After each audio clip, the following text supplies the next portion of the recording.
بہت تردد ہوا، بہت لے دے ہوئی۔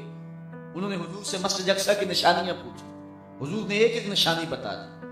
نشانیاں وہ پوچھی کہ جس تفصیل سے بندہ دیکھنے کی عادت نہیں رکھتا۔ پوچھنے لگے اس کے بالے کتنے ہیں، شیطیر کتنے ہیں، اس کے دروازے کتنے ہیں، دروازوں میں میخیں کتنے لگی۔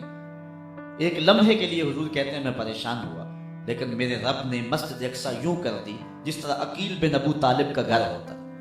میں دیکھتا جاتا اور بتاتا چلا جاتا۔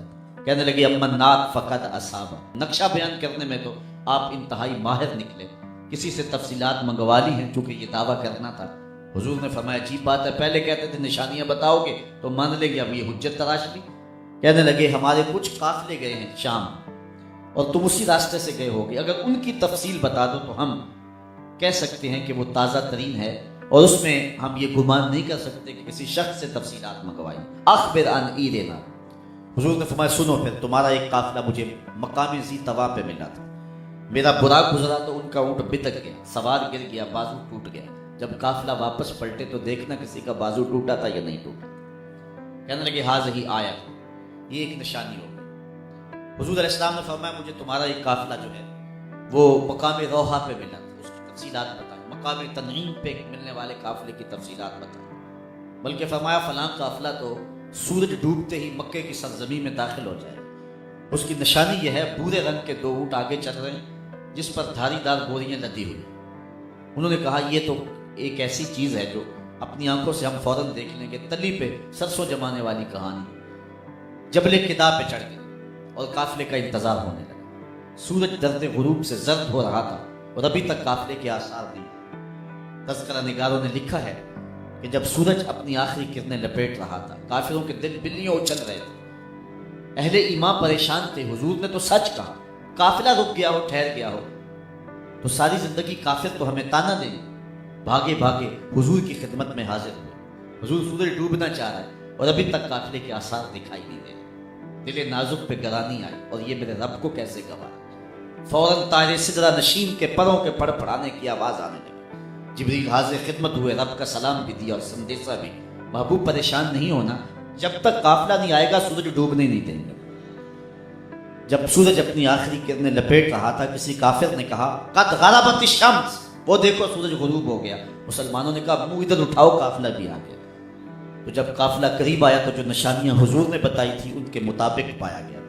اب تو انکار نہیں کر سکتے، جب تو بھاگنا چاہتے بھی تو نہیں بھاگ سکتے تھے، لیکن کہنے لگے ھذا من سحر ابن ابی کبشہ، یہ ابو کبشہ کے بیٹے کا جادو ہے جو سر چڑھ کے بول رہا ہے، اور اس حقیقت واقعیہ کا انہوں نے یوں انکار کر دیا۔ تو اتنا تردد ہونا تھا۔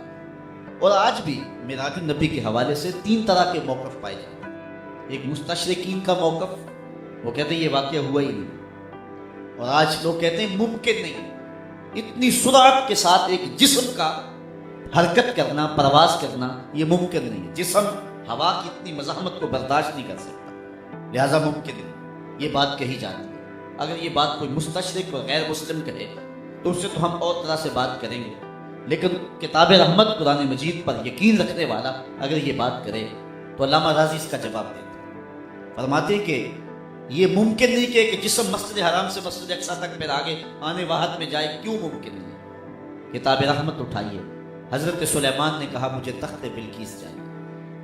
ایک جن کھڑا ہو گیا، مجلس برخاست ہونے تک لے آؤں گا۔ بہت بڑی بات تھی، 1 مہینہ جاتے ہوئے لگتا تھا، 1 مہینہ آتے ہوئے لگتا تھا۔ 7 کوٹڑیوں میں مکفل تھا، تالے لگے تھے، پہرے دار کھڑے تھے، 60 ہاتھ چوڑا تھا، 80 ہاتھ لمبا تھا، کئی ہاتھ موٹا تھا، لوہا، فولاد اور دیگر قیمتی دھاتیں لگی تھی، زمین میں گڑا ہوا تھا۔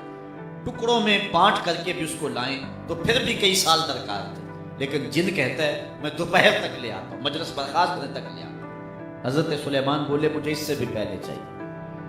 قال الذی عندہ علم من الکتاب، پھر وہ اٹھا جس کے سینے میں کتاب اللہ کا علم تھا، جو زبور کا عالم تھا۔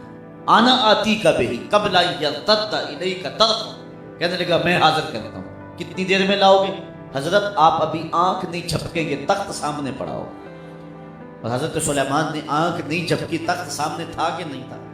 کوئی مائی کا لال انکار کر کے تو دکھائے۔ یہ کس کی شان ہے؟ حضرت سلیمان خود لا سکتے تھے کہ نہیں؟ لیکن خود نہیں لایا، دنیا کو بتلانا مقصود تھا، یہ کام تو میرا نوکر بھی کر سکتا۔ اور آنے واحد کے اندر تخت منگوایا، 1 مہینے کی مسافت پر ہے، توجہ اس جملے پہ چاہوں گا. حضرت سلیمان کا غلام جب یہ طاقت رکھتا ہے تو حضرت سلیمان کے امام کی شان کا عالم کیا ہوگا؟ مسجد اقصی میں جس کے پیچھے کھڑے ہیں اس امام کی رفتار کا عالم کیا ہوگا؟